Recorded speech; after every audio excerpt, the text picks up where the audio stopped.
One of the big pieces that helped us grow so fast, so quickly, was that we just focused on one source of traffic and selling one product. A lot of entrepreneurs focus on selling many things everywhere, and you really need to focus.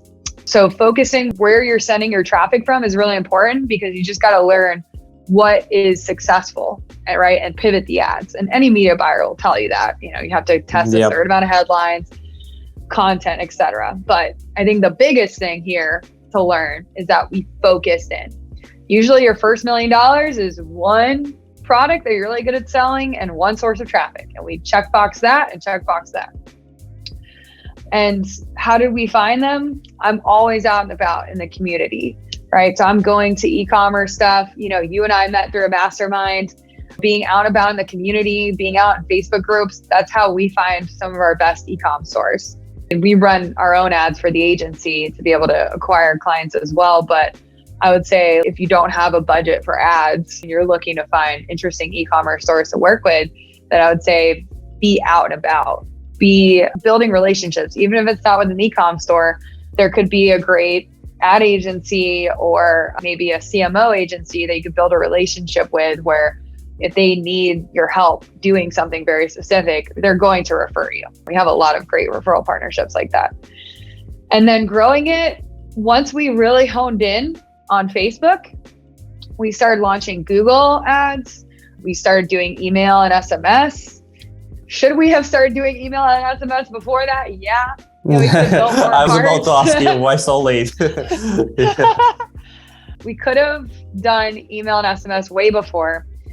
What I usually tell entrepreneurs is have a welcome series built out, like at least 3 to 5 emails in your welcome series. On our stuff, if email and performance is doing it, we're going to have 10 in there. But let's just talk about a baseline, right? 3 to 5 in your welcome series campaigns, 3 to 5 in your abandoned cart, 3 to 5 in your post-purchase. Start with that at least, even before you run traffic.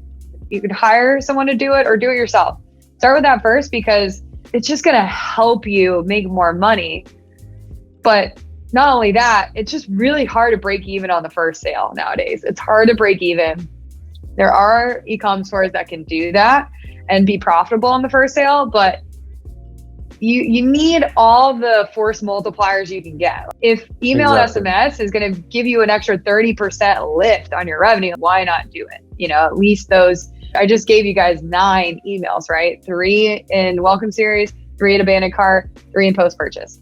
That should be easy to do. You started running on the Facebook. Actually, it would be like most of our listeners, so the guys and girls out there who are actually media buyers, entrepreneurs, and related to media buying, because everything in e-commerce related to media buying. And they would be wondering, okay, I started as well. We have so many these kind of cases that they started and it didn't work out. And you said one important thing, that it was focus. That's for sure. I agree with you 100% to focus on one stuff before implementing any others. But in your opinion, what was real game changer stuff in terms of testing in Facebook that you find out, wow, that's a game changer. We'll move forward into this angle. What have you done, or in what kind of moment you were realizing that, oh, this is the thing? One viral piece of content that did help us scale was a very simple ad. It just had, I wish I would have brought the product, but it just had the product rotating like this, right? A 3D product.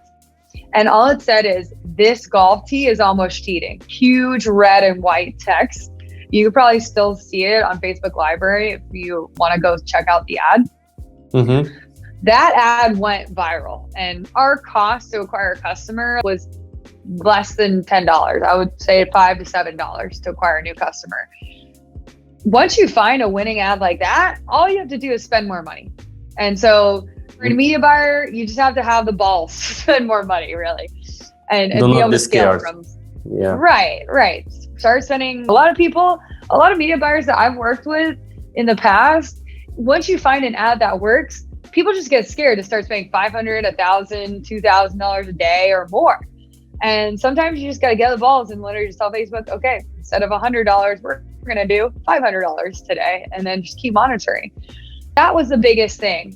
That piece of content right there really helped. The other pieces of content that really helped, we're talking about it as a performance piece, a performance tool, help you really be better at golf. a lot of mistakes that I see when media buyers or content creators, when they start creating content, they just talk about the products and they don't talk about what makes the product different and like that transformation process. For example, there's a few other golf products we worked with, a few other brands that we have as clients. And sometimes there's a glasses client, right? That's really a performance glasses client, but they were talking about it as apparel and like fashion. And their cost to acquire customer, they were losing money on their ads, right? And that's only because Nothing they were special. talking about it.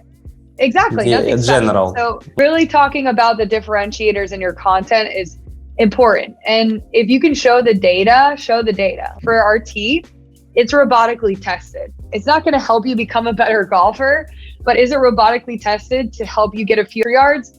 Yes. So it was nice to have the data and to show that it's proven and actually does what it promises.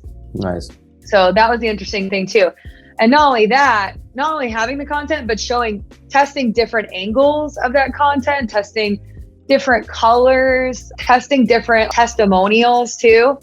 Those are really key. I mean, we film testimonials all the time. We just did a big deal with Playbook to get 160 pieces of content. So we're always looking for new faces, new golfers, new influencers. And so that's something that in the beginning, we always had different pieces of content so that we could test until we found a winning piece of content. The other thing that was a game changer outside of the margin and outside of us talking about it as a performance product is the actual margin of the products. We have a great margin, okay? It's like 80% or more, you know? If you have a better margin like that, you're gonna be able to afford to buy more media. So a lot of people to test more. Yeah, exactly. A lot of people have food products they sell online. You only have like 3 or 10% margin. You're gonna have to do a lot more volume, and you're really gonna have to get the second sale. For us, if somebody buys another pack of 8s for $20, somebody buys another one, we got extra gravy on that sale. And if they buy 2 months from now, we got extra gravy. Our return rate on the store is 30%. Wow. So that speaks to the product. It speaks to the product, but that also helps fund more ad spend, more inventory, etc. So there's a lot of other pieces here than just really good media buying. You have to have good margin. You have to have a product that promises, that delivers on its promises. And you have to have a good business model where people want to come back.